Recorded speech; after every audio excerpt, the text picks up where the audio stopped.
Maaga kong paliliguan si Sky ngayon para mahaba din yung tulog niya. Alanganin kasi minsan yung paggising ni Sky, pag pinatulog ko siya ng 8 or 9 ng umaga, minsan gumigising na siya ng bago 11. So hindi ko na siya pwedeng paliguan pag ganung oras. Heto nga pala yung ginagamit kong cream ngayon sa mukha ni baby and feeling ko naman effective siya dahil kumikinis at pumuputi yung mukha niya. Gumawa ako ng morning routine namin ni Sky para alam niya kapag naligo na siya, after ilang minutes, matutulog na siya. Pero dito dahil marami pa siyang energy, ayan, pinagtatapon niya yung mga unan namin, yung mga laruan niya. Nung binawalan ko, ayan, siya pa ang nagalit at nagdabog. Ayan, paiyak-iyak pa, nagdrama-drama na yung bata.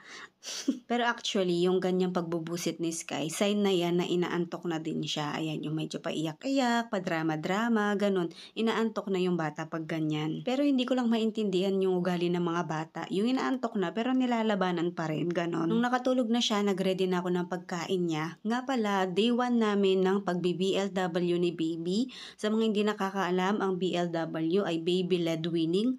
Nakita ko lang din online. Actually, sabi nila, ang advisable age ng pag-BBLW ko kay baby ay 9 months. So dahil 9 na nga si Sky, magte-10 na actually, i-start ko na siya ng BLW. Ang niready kong pagkain kay Sky ay broccoli, nilaga ko lang or pinakulo ko lang kasama nung pasta niya. Yung pasta na yan guys, para sa baby talaga yung mga yan. So ilalagay ko na lang sa comment section or sa yellow basket kung saan nyo siya pwedeng mabili. So madaming flavor din, mac and cheese, tapos meron pang isa, maraming flavor na available, parang 3 yata. Basta ilalagay ko yung link kung saan nyo pwedeng mabili para mapatry nyo din sa mga baby ninyo. Lahat ng ginamit ko or nakita nyo sa video na ito, ilalagay ko yung mga link sa comment section at sa yellow basket para wala nang magtanong or para kung may magtatanong man, alam nila kung saan nila i-check out. Sa totoo lang, kabang-kaba talaga ako sa pag-BBLW ni baby kasi alam nyo naman, natural naman yung paggaging pero nininervyos talaga ako. Tulad nito, ayan, iniwan ko saglit pero nakabantay yung papa niya dito. So para naman matuto siyang mag-BLW nga or para pakainin yung sarili niya.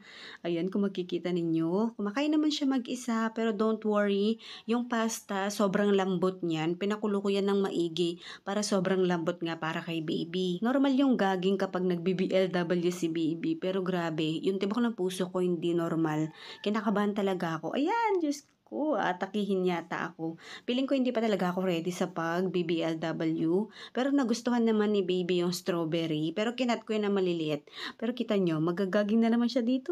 Ay, sabay patay. Kasi nga kinakabahan ako. Nakakain naman si baby ng strawberry at saka nung pasta. Kaso nga lang hindi ko na pinaubos kasi kinakabahan nga talaga ako. Nga pala, i-share ko na din itong bed pants na nabili ko online. So, queen size ito. Sobrang laking tulong niya talaga sa amin dahil sobrang likot ni baby. Pati yung bedsheet, mga mi, online lang 200 pesos. Meron ng kasamang 2 pillow sheet. Sobrang mura niya at maganda din yung tela in fairness. After niyang kumain, hinalamusan ko lang tapos pinainom ko na siya ng kanyang vitamins. Ito yung vitamins na tinitik ni baby.